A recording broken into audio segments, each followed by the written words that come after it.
You lock it up. Lock it up. Lock it up. Hit the guys up on the Riverwind Casino call-in line at 405-329-9000 or text the show on the Knippelmeyer Chevrolet text line at 405-651-3439. Do it! Just do it! Now, with Locked In, here's Parker Thune and Grayson Singleton. It's a much happier Monday than it was a week ago, isn't it, Grayson Singleton? The world certainly feels a hell of a lot different, doesn't it? The vibes are much higher after the Sooners went on the road this past weekend and trounced South Carolina 26-7. Essentially, Grayson, what they did in South Carolina's building was exactly what South Carolina did to them in their building a season ago. In a way. It didn't feel quite as decisive in the sense that, you rewinded that game last year, it was over within 6 minutes. Right. Completely over. I mean, the kill shot happened very early on. It took Oklahoma until the third quarter to officially put the game out of reach, but it was just such a one-sided performance from the Sooners that in many ways it felt like the exact obverse of what we witnessed a season ago. That was the game that resulted in Seth Luttrell's firing.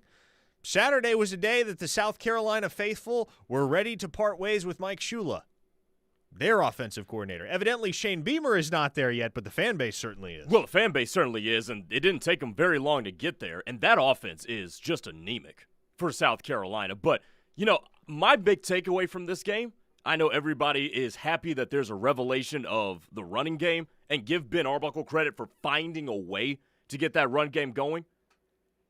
Sometimes I was thinking about this yesterday. Sometimes we don't give taking care of business and just doing what you're supposed to do enough credit for what it is. Like, we just think of it as like, it's just ho-hum and that kind of thing. But we need to give more credit to people who just take care of business. And that's Oklahoma's defensive line. Because a team that just fired their offensive line coach, they're missing 3 starters, you're supposed to dominate. And it's supposed to look exactly what Oklahoma's defensive line, made it look like. And you got to give them credit. There's not enough credit for just taking care of business. And that looked dominant. That looked fantastic. And it looked like the best defensive line in the country. And Oklahoma, as of right now, has what is easily, statistically, the best defense in America. Yes. Now, ultimately, to say they are the best in an absolute sense is a subjective judgment, and others may have opinions that differ. But when you just look at the results to this point in the season and you consider how many points this defense permits on a week-to-week basis, you must recall that one of Texas's touchdowns in the Red River Shootout was a punt return touchdown. So that does not count against the defense. The defense surrendered 3 points to Illinois State to open the year. Then 13 to Michigan, 3 to Temple, 17 to Auburn, 0 to Kent State, 16 to Texas, and 7 on Saturday to the Gamecocks. This is a certifiably elite unit, Grayson, and this looks like a vintage Brent Venables unit. This looks like the type of defense with which Brent Venables was winning national titles at Clemson. Yeah. I mean, it absolutely does. And, they got a couple of turnovers this week, too. They did? I mean, one of them was an interception thrown by the punter, but they got a couple of interceptions, and they were flying around to the football. Thank God Reggie Powers wasn't thrown out of the game, because that would have been just a complete travesty. But, I thought the linebackers played better this week. Secondary, I thought, was better in terms of its tackling. Now, South Carolina didn't really stretch the ball down the field quite a whole lot, so I don't know if they've gotten better in that regard in terms of preventing the big play. We're going to find out about that this week. But I thought the linebackers were the most improved group on defense this week because they played fantastic. If you want to chime in with your thoughts on the Sooners' victory over South Carolina or with any other questions, comments you may have, we welcome your feedback. We love interacting with all of you on the Knippelmeyer Chevrolet text line. Shoot us a text at 405-651-3439. The show brought to you by Dorsey Jones GMC out in El Reno. If you are shopping around for a new vehicle, give Dorsey Jones a try. GMC offers some of the most reliable trucks and SUVs on the road today, and Dorsey Jones offers fantastic service as well, including half-price oil changes on Saturdays. So make the short trek out to El Reno and do business with Dorsey Jones.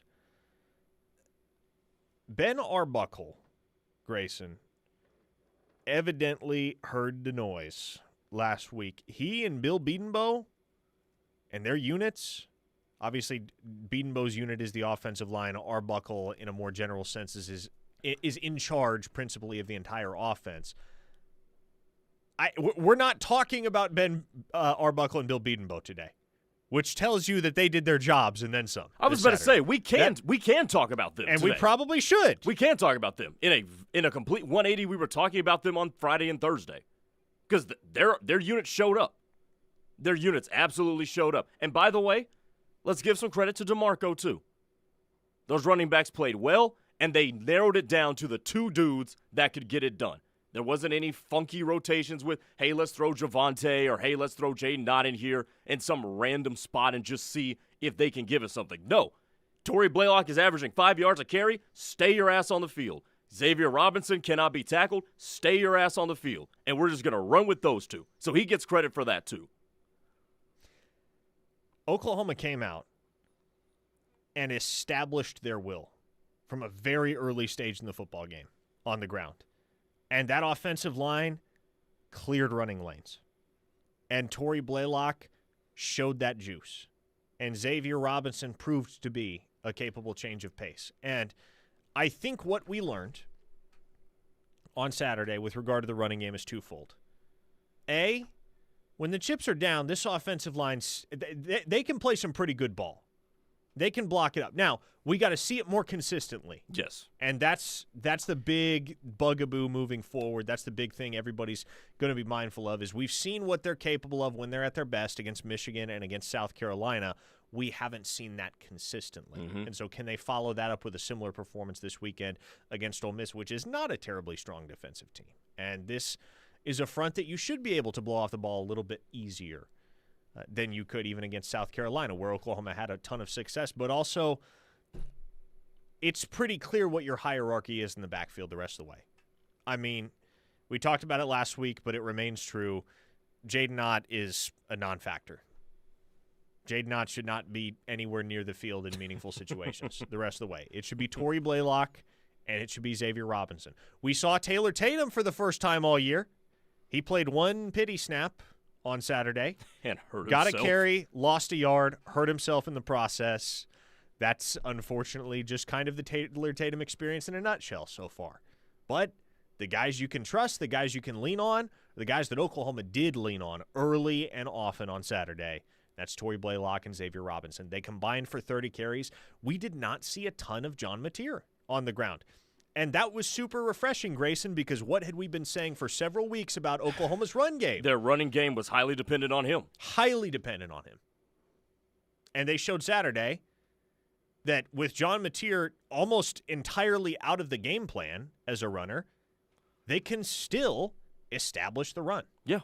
That was impressive. And that's why I give Ben Arbuckle a lot of credit, because the offense being so dependent upon John Mateer was the biggest criticism of Ben Arbuckle's system to date with his tenure with Oklahoma. And he completely reversed it. John Mateer was a game manager on Saturday. And I know that term has so many negative connotations that have been, conjured up over the last half decade or so. But he was a game manager. His job was to not mess it up. And they gave him, I think, they said, hey, your thumb is still not all the way back. We're going to establish the run. You hit receivers on third down. You be accurate. Don't put the ball in harm's way. He did a couple of times.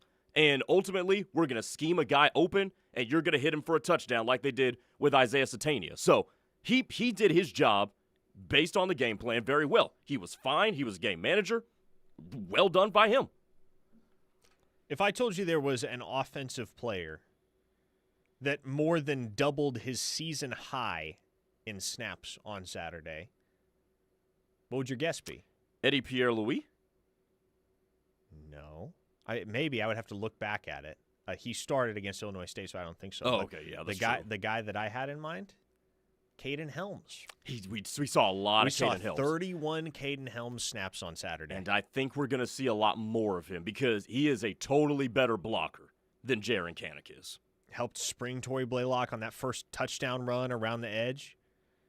Man, and that was the one thing, if we rewind a couple of weeks ago, when he caught that touchdown pass against Kent State, Brent Venables was asked about Caden Helms after the game, and he said, what I love most about Caden Helms, I'm paraphrasing here, obviously, but he said, what I love most about Caden Helms is that dude will go put his face on somebody as a blocker. And so, as the questions started to mount surrounding the Oklahoma run game and their ability to get things blocked up for their backs, what could you have inferred in that regard as it pertains to the tight end room specifically? Well, you could have inferred that the best blocker Oklahoma had at the position was going to start to get on the field more once he got healthy, and that's what we've seen so far from Caden Helms. And I don't think, just to piggyback off that point, I don't think it's a coincidence that Oklahoma had its best rushing performance when Caden Helms played extended snaps. Because you got to have the tight end be able to block as like that sixth offensive lineman in terms of if your running game's going to get going. So I think that's something they've got to continue to go to the rest of the year. I'm going to remind people of this. Caden Helms still has 2 years of eligibility left after 2025. So you're losing Jaren Kanak, who graduates. You're losing Will Huggins, who graduates. Carson Kent has 1 year left, but in Caden Helms, and he's proven he can contribute as a pass catcher, right? He's now recorded at least one catch in 3 consecutive games. In Caden Helms, you have a very well-rounded tight end that is experienced, certainly, at least from a cognitive perspective, because this is his 4th year at the University of Oklahoma, but because of the injuries that he's sustained in the past and their impact on his availability, he can play at the University of Oklahoma all the way through the 2027 season. So that might be a cog that you can build something around in years to come. Kind of the same conversation that we're having with Taylor Wine on the defensive side of the ball, right? And the day belonged to Taylor Wine on Saturday, man. He was phenomenal and has been phenomenal all season for Oklahoma. And as you get ready to graduate so many talented seniors, Grayson Halton, Dominic Williams, R. Mason Thomas, Robert Spears-Jennings, Kendall Daniels, et cetera, et cetera, et cetera, you're going to need guys like that. You're going to need cornerstones that you can build around for several years into the future. And that's what Oklahoma can do with Taylor Wine, who is eligible all the way through 2027. Because he is well ahead of schedule, Grayson. Taylor Wine was not supposed to be this good this quick.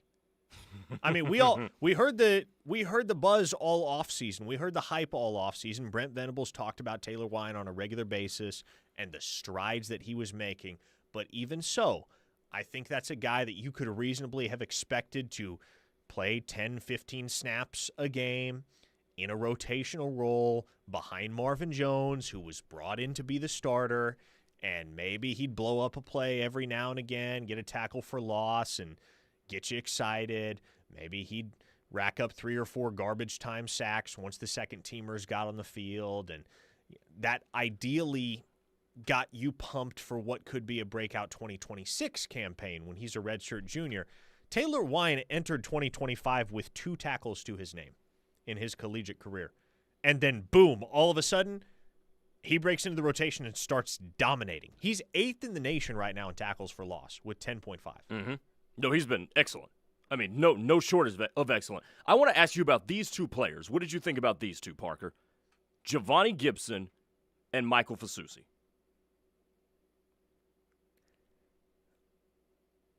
Fasusi is holding his own. He's holding his own at left tackle. And for a true freshman, that's really all I can ask for. Sure. He's really the only viable option right now for Oklahoma at the position. Mm-hmm. If he were to go down for any reason, it would be Luke Baklenko getting the call to play left tackle. Because the only 3 healthy tackles on Oklahoma's roster right now are Fasusi and Derek Simmons, and then Baklenko, who's thankfully a swing tackle and can play either left or right if necessary. But Fasusi, in my mind, what I've seen from him is, man, he's holding his own. He's had some good moments. He's had some bad moments. All in all, you feel comfortable with him at left tackle. You don't feel like he's a liability. You don't feel like he's in over his head as a true freshman, which is encouraging to see. I want to see Gibson get the ball a little bit more. And you'd think that starts to happen this weekend against Ole Miss as his activity and his involvement in the offense continues to ramp up. But I'm excited by Giovanni Gibson, man. He looks sharp, doesn't he? He does. He looks sharp with his route running and out of his breaks. And he's big. Mm-hmm. And when you have a guy that's that well built and that savvy, and I don't know beyond just I saw very fleeting glimpses of Giovanni Gibson on the practice field in the spring before his injury. I don't know exactly what he looked like before the injury, but that's not a guy right now that looks inhibited by any lingering uncertainty over planting and cutting on that surgically repaired leg. I would agree. The reason I asked you about Fasusi is because I was going through the PFF grades, and Fasusi's grade was bad. Was it really? It was 40. Interesting. That was well, and I feel obligated to remind folks here, PFF grades are not the end-all, be-all. No, not even close. And look, the internal grades that the Oklahoma coaches will slap on their players when they get a chance to review the tape, in many cases they are radically different from the PFF grades. Are they really? Yes, and college coaches kind of hate PFF for this. Do they really? It can be and often is a bad public representation of a given player's performance. And I don't think they're the gospel, but I always think they're a great talking point. They are a great talking point, and that's kind of the point. And that's of what they that's are. why I asked you about Fasusi, because I did not think he was that bad. Yeah. I'm with you. I think he's doing just fine. Yeah, has he been elite? Maybe not, but no, he has not been a liability. No, like he's exactly. been, frankly, exactly what I would have expected a 5-star freshman to be, which is not necessarily dominant because you're still adjusting to the speed, you're still refining your technique, you're still figuring out in real time what you can get away with and what you can, and the bag of moves that you're going to have to be prepared for going up against SEC edge rushers. So it's not going to be perfect, but obviously Fasusi's a guy that's always had the athletic traits to be very, very good in the long run, and you've seen flashes of that to this point. Papa Boganowski laughs at PFF. I guess Papa Boganowski's not a fan of PFF. Hey, we got a bunch of texts, including recruiting questions as well. Yeah, we do, and we got to hit a break here, but we're going to get to a ton of your texts on the other side. Rest assured, we will address as many as possible, folks. If you don't get your question answered, send it again so it gets bumped back up to the top of the queue. We're not going to be able to get to every text. We never can, but we do our best to make sure your voices are heard on this show every single weekday, and today is no exception in the aftermath of a dominant Oklahoma road victory. This is The Ref, the home of Sooner fans. Quick word from our sponsors here. We'll be right back with more Locked In. The Ref Radio Sports Network is powered statewide by the insurance adjusters at Brown O'Haver. Fire, wind, theft, or tornado, we can help. Call 405-735-5510. After a car crash, life can be hard. You're hurt, stressed, and then when you need help the most, the insurance company doesn't care. They drag their feet, question your injuries, and make things difficult. They put profits over people. At McIntyre Law, we level the playing field. We take on the billion-dollar insurance companies so you can focus on what matters, getting your life back. Call us at 405-777-7000. You deserve better. In the midst of this exciting football season and return of big league hoops, don't forget, it's health insurance season. November 1st through December 15th is the only time to renew or change your individual health insurance for 2026 without a qualifying event. Due to federal changes, it's more important than ever. Allison Insurance has guided thousands of Oklahomans toward the right health insurance policy. Call Allison Insurance at 745-2968 or 800-580-5587. Allison Insurance. They are the experts. For the professional, it's not enough to just possess knowledge. That's why at GMC, we seek to refine it, to wield its power, to redefine its boundaries, while pushing the limits. And we put this knowledge to the test in every GMC Sierra by engineering each one to outperform your expectations. So you know you're getting precision and durability when you need it most. And that's what makes the GMC Sierra the truck worth knowing. We are professional grade. See your Oklahoma GMC dealers. Some places just get it right every single time. At Charleston's in Norman, we're serving up comfort classics like slow-roasted prime rib, chicken tender platters, and warm croissants with honey butter. For date nights, family meals, or weekday lunches, make it Charleston's. Charleston's in Norman, where consistency meets quality. Tune in every Friday to hear more about the Hal Smith Restaurant Group during The Rush and the Dari Noka Show here on The Ref. Sooner Nation, are you ready? Football season is here, and new arrivals are landing daily at Balfour of Norman from your favorite brands. Whether you're dressing for game day, setting up the perfect tailgate, or hosting the ultimate watch party, we've got everything you need. Live from historic Campus Corner in Norman, Oklahoma. Shop Balfour of Norman, your home of everything Sooner. Shop in store or online at crimsonproud.com. Life is full of big moments, and at OU Federal Credit Union, they are happy to help you make those moments happen. Thinking of buying a home? OUFCU offers mortgage loans with competitive rates and flexible terms. If you already own a home, their home equity loans can help you make those much-needed renovations or pay off high-interest debt. But it's not about the loans, it's about the people. Ready to make the next step toward your dreams? Visit OU Federal Credit Union today. Your home sweet loan is just around the corner. Member savings insured up to $250,000 by NCUA. Looking for a sweet holiday tradition? Join the Norman Public School Foundation for Gingerbread Jingle on Saturday, December 13th from 10 a.m. to noon. Create treasured memories while decorating pre-assembled gingerbread houses with gourmet candy, take photos with Santa, write letters to the North Pole, enjoy sweet treats, and more. This festive event supports the Norman Public School Foundation, enhancing educational experiences for more than 16,000 students. Don't miss the holiday magic that makes a difference. Learn more at npsfok.org. This winter, hit the court and join the action. The Youth Winter Basketball League is here, open to athletes of all skill levels. Build your game, make new friends, and compete in a fun, supportive environment. With flexible registration options and volunteer coaches focused on teamwork, there's a spot for everyone, whether you're playing for fun or aiming to compete. Don't miss out on early bird pricing. Scholarships are available for Norman residents based on need. Sign up today and make this season unforgettable. Visit yfacsport.com.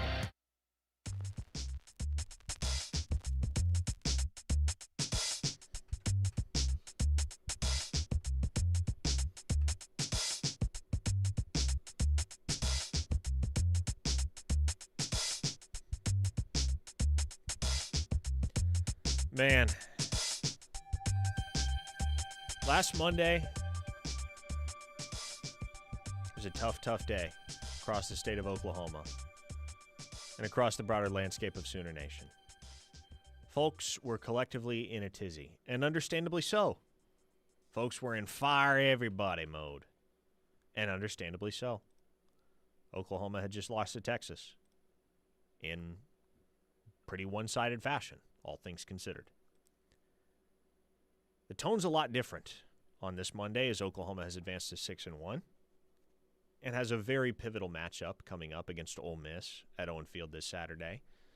And it maybe doesn't ring quite as poignantly on a day like today as it would on a day like last Monday, but here is where I offer the periodic reminder that if you think you have it rough as an Oklahoma fan, it could always be worse. The latest example? Which one? Yeah, you could be an Auburn fan right now. You could be an Auburn fan. You could be a Clemson fan. Here's the latest from Auburn. Hugh Freeze, as of right now, is still their head football coach. That's bad enough. Still employed. He met with the media earlier today, not too long ago, I think within the last hour, and addressed his quarterback situation. Oh, boy. He said the expectation is for Jackson Arnold to start this weekend against Arkansas, but that they will, quote, take that decision day by day. They are no longer planning on redshirting Stanford transfer Ashton Daniels, who is Arnold's backup. And so what do the sum of those parts indicate? There is officially a quarterback controversy down on the Plains. And Jackson Arnold's time is probably running short. I don't think there's a controversy. I think his time is done. Here's the most hilarious part. He got asked a question about whether the play calling is affecting Jackson Arnold's play. And here was Hugh Freeze's response. I think we're calling things that he feels really good about. We're not carrying much that we don't think he can do. Yikes. Do you hear that? That's the sound of the bell tolling. He just threw his quarterback under the bus. The bell tolls for Jackson Arnold, and the bell tolls for Hugh Freeze. Ugh. Folks, it is over. We have a recruiting question on a super chat on wonderful. YouTube. We are on YouTube, by the way. Jen Kane, appreciate the love. Question, does OU have any interest in 27 QB Colton Nussmeier at Flower Mound Marcus? Do they have interest in Colton Nussmeier? I mean, they have interest in a lot of quarterbacks. I don't believe Colton Nussmeier is on their short list, and the assumption for quite some time has been that Colton Nussmeier is going to go play at LSU, as his older brother Garrett does. Mm-hmm. So right now, Oklahoma is evaluating a great many 2027 quarterbacks. They have not made the decision to move on any of them yet. So I would not expect that Oklahoma pursues Colton Nussmeier, at least not immediately, because I think the thought is, and we'll see what happens at LSU, right? That's one of those schools that, sure, they don't have a coaching vacancy right now, but if things get much worse, and you look at LSU's schedule the rest of the way, things could get worse. Mm-hmm. That could be a 7-5 team at season's end. If things get much worse, there might be major turnover there. It is our YouTube thumbnail today, and some people have already asked about it.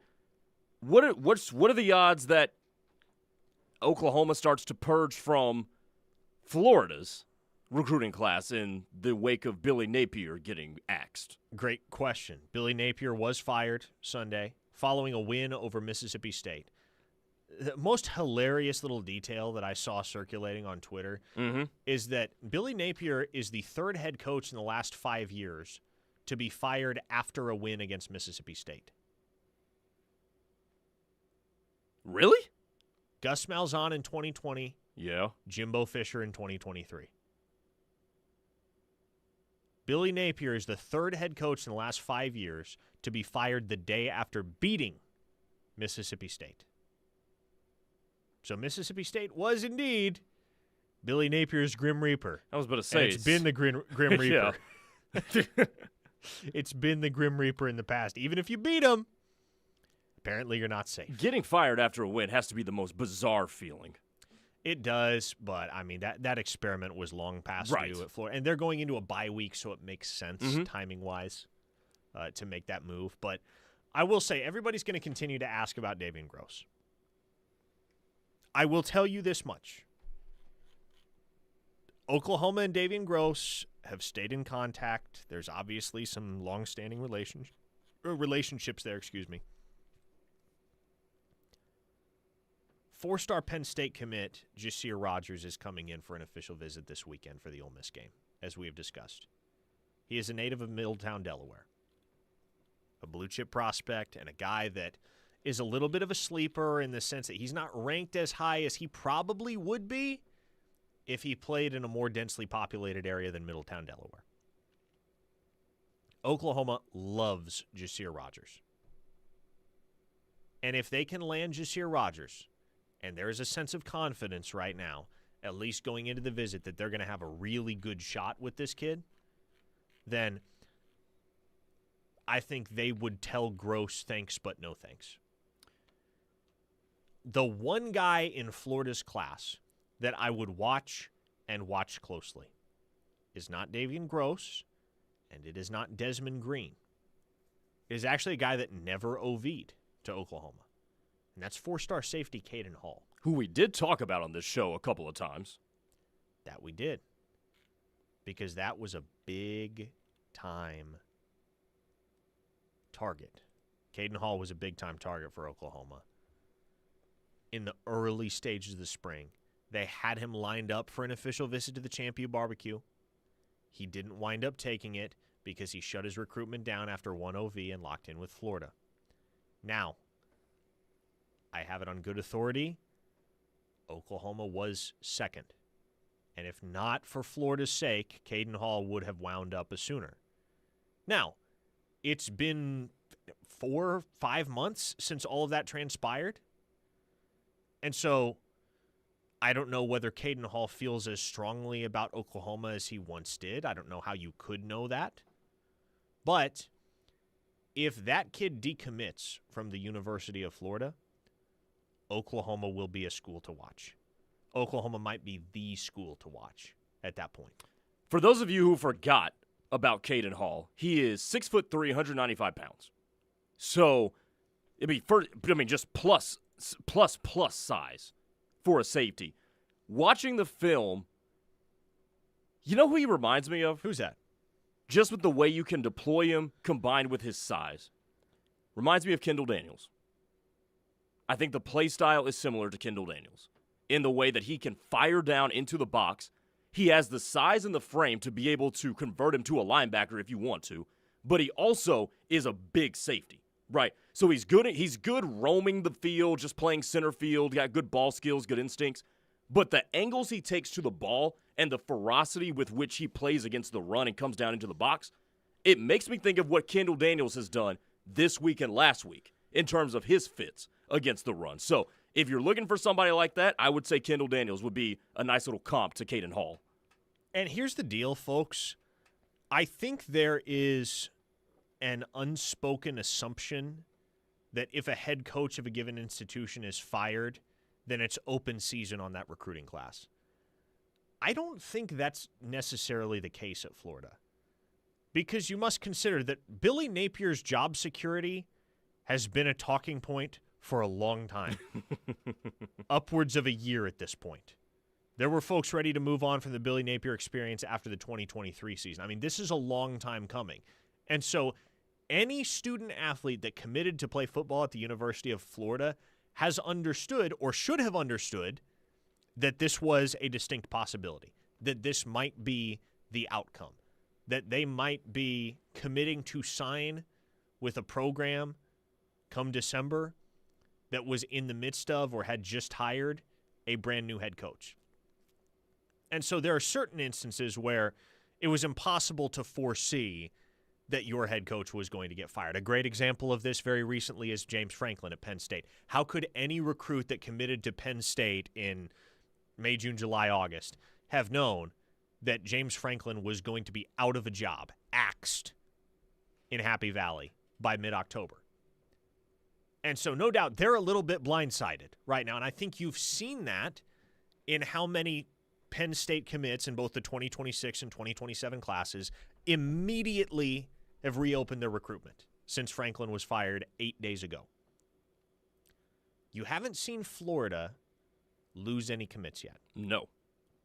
And I know it's only been 24 hours, but I haven't gotten the sense, just feeling it out, as though there's going to be any sort of mass exodus in Florida's recruiting class. Will there be guys that drop off? Assuredly there will.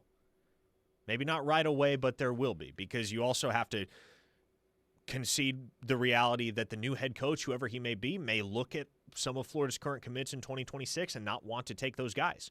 You know who benefited from that the last time around at Florida? Oklahoma did. Because when Billy Napier got to town at the University of Florida in December of 2021, one of the guys he and his staff didn't want was Jaden Gibson, who wound up at the University of Oklahoma, obviously. So, hey, it's not an exact science when you're dealing with these types of things. And so I would say the one guy in Florida's class that's worth watching just in case anything happens, anything shakes, would be Caden Hall. Because, think about this as well, Grayson. How many safeties does Oklahoma have committed right now? Nico Jandro and... is that it? That's the end of the list. Yeah. One safety. Oklahoma would absolutely take a second. But they're not going to take a second just for the sake of taking a second. Because you can find safeties in the transfer portal. Mm-hmm.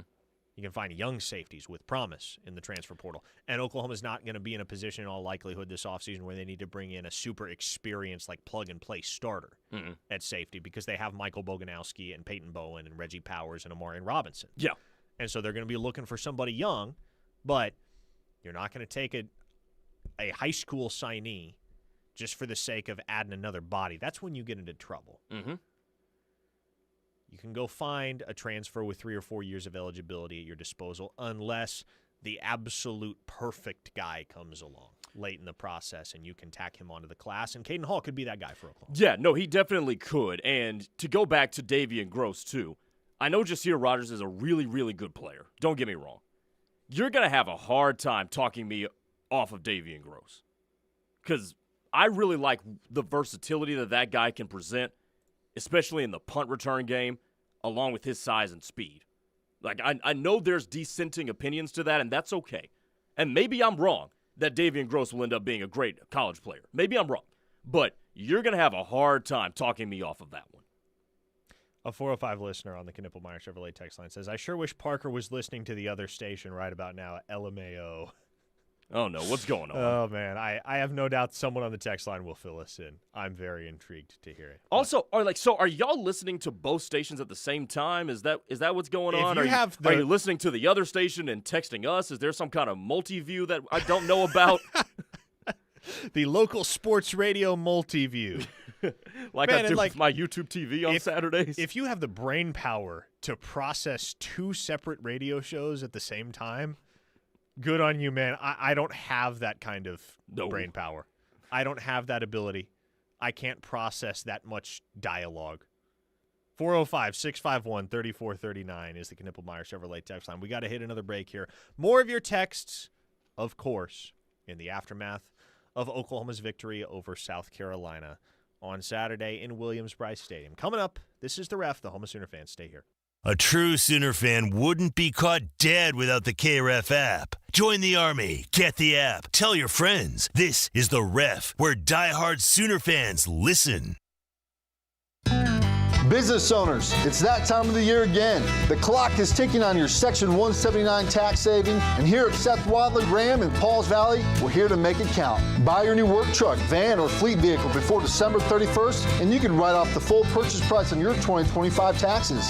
That's right. Get your business needs now, and let Uncle Sam help pay for it. Whether you need a Ram heavy duty, crew cab, and chassis, or a fleet vehicle, we've got the inventory to keep your business moving forward. Just ask for me, Joseph Dabrowski, General Manager, and I will personally work with you. We have millions in inventory for you to choose from in all sizes and all trims. And you'll keep getting savings with Seth spending over $24 million and counting on a promise. Tell them, Seth. That's my promise of oil changes and engines for life on new or used gas or diesel at no additional cost to you. So get to the store with more at Seth Wadley Chrysler Dodge Jeep Ram on I-35 exit 72 in Pauls Valley, or click SethWadleyDodge.com. Looking for the ultimate Christmas gift? Surprise your family with a brand new pool from Signature Custom Pools. Imagine celebrating next spring with laughter, splashes, and unforgettable memories right in your own backyard. Their experienced designers will work with you to create the perfect pool built with top quality materials and craftsmanship. Call Signature Custom Pools today for your free consultation at 405-898-9098 or visit SignatureCustomPools.com. Signature Custom Pools, where memories begin. Tired of feeling pressured by salespeople when shopping for auto insurance? At Right Way Insurance, there's no hard sell, just a clear, straightforward approach. We work with multiple insurance companies to give you the best options and rates with no gimmicks. You'll get the right coverage tailored to your needs, all while avoiding hidden fees and confusing policies. So if you're ready for a better experience with auto insurance, visit rightwayinsuranceok.com or call 405-607-6014 for your free quote today. Right Way Insurance, no pressure, just the right insurance for you. Built for success? How about Built by Law? Law Custom Homes and Construction is here to build your next home. With over 30 years of experience, Barry and Angela Law pride themselves on building the best quality homes in Norman. Locally owned and operated, Law Custom Homes and Construction can also help you with carpet, tile, siding, windows, granite, and roofing. Don't wait. Call Barry Law at 405-919-7118 and let Law Custom Homes build your next quality home. That's 405-919-7118. Racing season is here at Remington Park. Giddy up and let's go racing. Thursday through Saturday with first post time at 6 p.m. Come feel the fastest fun around. Remington Park has the winning experience for everyone. Their casino is open 24 hours a day, and new members earn up to $50 of free play. Explore the excitement of the Oklahoma City casino scene with top games, dining, and entertainment options available. Remington Park Racing and Casino. Call 405-424-1000 or visit remingtonpark.com. Want to see Edmond Public School football? He's got a man, touchdown! In the end zone! Touchdown! Edmond North! KREFSports.tv's got Memorial, North, and Santa Fe live this week. It's gonna be caught for the touchdown! Tune in this week as Edmond Memorial visits Westmore, Edmond Santa Fe hosts Owasso, and Edmond North takes on Enid, with all games kicking off at 7 p.m. And you can see them all on KREFSports.tv, the best high school streaming in Oklahoma. Confidence Ford of Norman invites you to experience a new 2024 Mustang Mach-E. With $13,000 in savings you won't want to miss. With an estimated 320 miles of range, a complimentary home charger station, and advanced driver assist tech, it's built to conquer every twist and turn ahead. Come take a test drive today at 825 North Interstate Drive or visit us online at confidenceford.com. Confidence Ford of Norman, a Cavender family dealership where confidence is Cavender.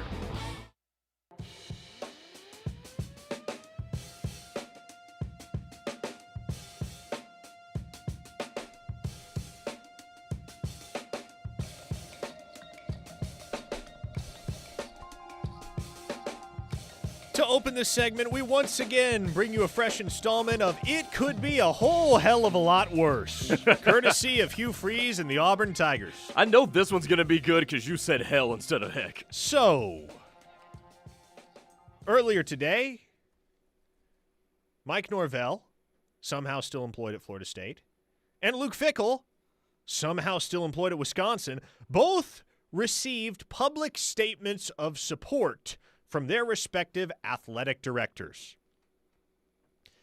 During Hugh Freeze's press conference this afternoon down at Auburn, Hugh Freeze evidently admitted he'd like to get a similar statement of support from his AD, John Cohen.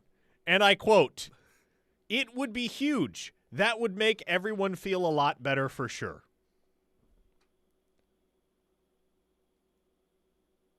Grayson just face planted. He just face palmed with the microphone. His forehead went straight into the microphone. It would be better for everybody involved. I don't. You mean you? We're at the point where Hugh Freeze is publicly begging his AD to say something nice about him. He's over here fishing for compliments. Good grief. Oh, fire him. Fire him now. Fire him yesterday. He is such a strange human being. Like, Hugh Freeze and Lane Kiffin are both extreme sides of being strange human beings. And one is incredibly likable, and the other is not. I freaking love Lane Kiffin, Lane Kiffin has become my favorite college football coach this year. Lane Kiffin is the man. The hot yoga picture on Saturday morning. What was that? Did you not see that? Oh, no, I saw it, and I was like, what is going on here? And then, like, if that weren't enough of a troll job on Kirby Smart, then he pulls that I was just clapping thing. Oh, my goodness. National treasure. And you notice how Lane Kiffin does it, too? He does it with the straight face that's like, I don't know, like, what are y'all looking at me for? Deadpan. Yeah. It's fantastic. Mojo Eraser says, take it easy on Grayson. His number one team, Miami, took a flop. I'm not going to jump off the Miami bandwagon just yet because it's still a good team. Yeah, it's especially in this world of college football, you're gonna screw up at one point. Just look at Oklahoma. No doubt. Margin for error got a little smaller for Miami, especially because they're in the ACC. Exactly. Like they're a team that can't afford to go 9-3, but if they go 10-2, they're probably going to be in. Yeah, they're going to be okay. Eye test does them a favor, no doubt. This is a somewhat recruiting question. I do want to get your take on this, Parker. Okay. So David from Norman asked, he said, I continue to be impressed with your play-by-play skills. Appreciate it. He said, I have a question for both of you regarding Joshua Williams at Norman North, the brother of Dominic Williams. What is his classification, and does he, in fact, hold an OU offer? Which he does. He does hold an OU offer. I don't know that it's committable. It was pre-Nagy, pre-front office. It dates all the way back to the summer of 2024. Does Joshua Williams hold any other FBS offers right now, Grayson? FBS, is Marshall in the FBS? Yes, they are. So he holds an offer from Marshall. Okay. Akron is another offer, and I'd have to double-check on others. So there you go. I don't think Joshua Williams is going to wind up at the University of Oklahoma because, for one thing, I don't know that the offer was ever really anything more than an honorarium in the first place because his older brother is, of course, Dominic Williams. Okay. Even so, though, we're almost a year and a half removed from that initial offer, and you have a brand-new front office that first thing they did when they got to town was they basically said they looked through the whole board and they concluded, okay, these guys are guys that we're not going to pursue. And one of his Norman North teammates, Mason James, was one of those guys, right? So it's any student athlete that holds an Oklahoma offer dating back that far, if you haven't heard anything on that front, it's usually a pretty good indication that there's nothing there anymore between him and Oklahoma. And to further answer your question, David, he is a 2027 kid. Yes, he is 2027. So he's got another year. He's not very big. No. And that's the other reason why you don't really get the sense that he will be a target for Jim Nagy in the OU front office is because they like measurables. Mm-hmm. They like traits. And so a 5'11", 6-foot type of edge rusher probably not going to be their cup of tea. And that's fine. That's okay. Sooner Juts says, Parker, I've heard you talk on the 70% blue chip standard on most, if not all, recent national championship teams. I'd be very curious to find out what Vanderbilt's blue chip percentage is on their current team. Would you be able to find that out? Yeah, I can pull the numbers, Sooner Juts. Good question. The big outlier right now is Indiana, whom we've talked about on this show before, especially over the last couple of weeks as they've really started to get hot. Indiana has a blue chip ratio of 8%. By every metric, that is not a team that should be sniffing a national title right now, but they're right there in the thick of it. That's because Curt Cignetti is a dang good ball coach who has established continuity. He's had the exact same coordinators for several years in a row.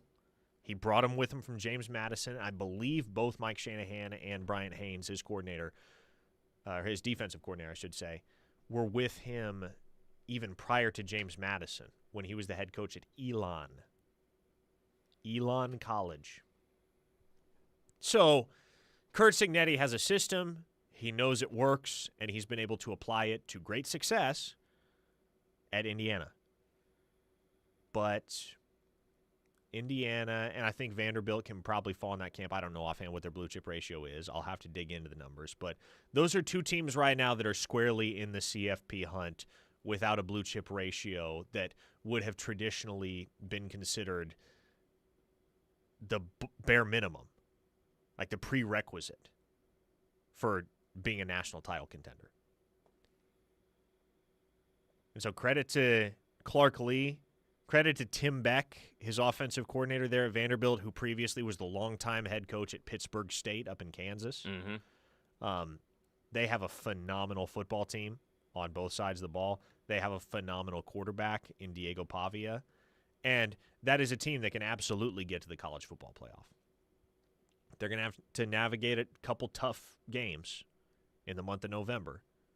They're going to have to score a couple of marquee wins along the way, but 6-1, it's the start you need. And ultimately, like whether they get to the college football playoff or not, the new standard has been established at Vanderbilt. That is no longer the doormat of the SEC. Yeah. College Game Day is going to Nashville, Tennessee this week. Who would have thought? Yeah, for Vandy, Missouri. Vandy, Missouri. Who would have thought? Who do you think wins that game? Vanderbilt. Yeah, I do too. I think the LSU win, because I've held off on Vanderbilt as kind of a gimmicky story up until this week. When they did what they did to LSU, just running it down their throat, and Diego Pavia just out there making plays, consider me on the Vanderbilt wagon now. I think they're real. I think they're real and they're live. Big Daddy in Dallas says, how about Johnny 3-star Taylor Wine? Parker, remind me of your thoughts when you first saw him. When I first saw Taylor Wine, when Oklahoma first offered Taylor Wine, that was in the immediate aftermath of losing Colton Vossick's pledge to Texas. When they offered Taylor Wine, my first thought was, dang, how did this kid not have any offers until literally September of his senior year? It's kind of crazy because he was a good player. He was an outstanding high school player in the Tennessee prep ranks. But, you know, I wouldn't say his tape necessarily jumped out at you. He looked like an OU caliber prospect. It wasn't necessarily the same viewing experience as it was when you flipped on R. Mason Thomas's tape and your jaw's on the floor. Holy smokes, not only is this kid a really good prospect, this kid's going to be an amazing college football player. Yeah, I did not expect Taylor Wine to be doing what Taylor Wine is doing right now. Maybe I would have cultivated that expectation by 2026 or 2027, but not 2025. He's been phenomenal. He's really good, man. And that right there, the Taylor Wine story is a testament to development. And I think what it illustrates is that what matters most is that you have coaches who can get the most out of whatever players they land on the recruiting trail or in the transfer portal. And to his credit, Miguel Chavis has completely silenced the doubters with regard to his ability to develop. Because that was kind of the knock on Chavis heading into 2024 was, man, is this guy qualified to be the defensive ends coach at the University of Oklahoma? There were people asking this question. Based on what happened in 2022 and 2023, based on the largely mediocre play of Oklahoma's defensive ends over those two seasons, and Ethan Downs was good, but that was about it. The big question surrounding Miguel Chavis was, can this guy actually develop? Is he in over his head? Is he just kind of a poser? Can this guy actually develop? Between R. Mason Thomas and Taylor Wine, as well as Marvin Jones, who's played good ball, albeit not spectacular ball like Taylor Wine, I think Miguel Chavis has put those questions to rest. And sometimes you just need a couple of years. I mean, the book's not closed after 2-3 years. I mean, the same case could be made for Emmett Jones, right? Sometimes you just need a couple of years. Don in Tulsa says, that dude has got to get another text name. No way I'm calling another man Big Daddy. You don't have to call him that, Don. We'll call him that. I'm not either. No, there's no we here. You're not going to call Big Daddy in Dallas Big Daddy in Dallas? Hell no. Come on now. I'm not calling. No. Come on now. No, that's you. I am secure enough in my masculinity to do it. Now, I will say this on the Taylor Wine conversation and kind of closing the loop on that point of discussion. This is where you have to believe and have to hope that the harmony between the Oklahoma front office and the Oklahoma coaching staff works in the long run. Because if it does, there will be a lot more Taylor Wine success stories. Jim Nagy has said time and again, one of the very first lessons that he learned in the industry was don't force players on your coaches. Give them players that they approve of and that they will put the stamp on and that they feel confident in their ability to get the best ball out of. And so ultimately, like, Jim Nagy can make phenomenal evals, but they will not look like phenomenal evals unless the Oklahoma coaches hold up their end of the bargain. Right. And so if you hit a home run in both ballparks, as it were, and you can maintain the continuity on staff, particularly defensively, that Oklahoma has had throughout the Brent Venables era, and you know that you can count on those coaches to develop the players with whom they are entrusted to an elite level, or at the very least a competitive level, and you have a general manager and a front office that is consistently making better evaluations than other programs across college football, that's where you have a championship recipe. Yeah, I agree. The bigger concern for me would be axing the players that the coaches want, more so than making sure you give the coaches players that they approve of. Because I think when the coaches have their relationships and their evaluations, egos can get in the way. Like, there's conflicting egos. And when you take their players away, I think that's when they develop resentment. So you got to guard against that, too. That would be my bigger concern. Final text from Slim Brady. When my grandkids ask who the white dude that wore 44 for the Sooners was, I'm telling them Taylor Wine. Is Taylor Wine already the best white boy to wear 44 at the University of Oklahoma since Brian Bosworth? Many are asking. I mean, are there any other options? I'm sure there are. We can explore that more tomorrow. Okay. We're done, folks. The Rush is coming up next. Teddy Lamb and Tyler McComas ready to react to everything that we witnessed over the weekend in Columbia, South Carolina. Grayson, Singleton, and I are signing off. We'll do it all again tomorrow. Same time, same place. This is The Ref, the home of Sooner fans.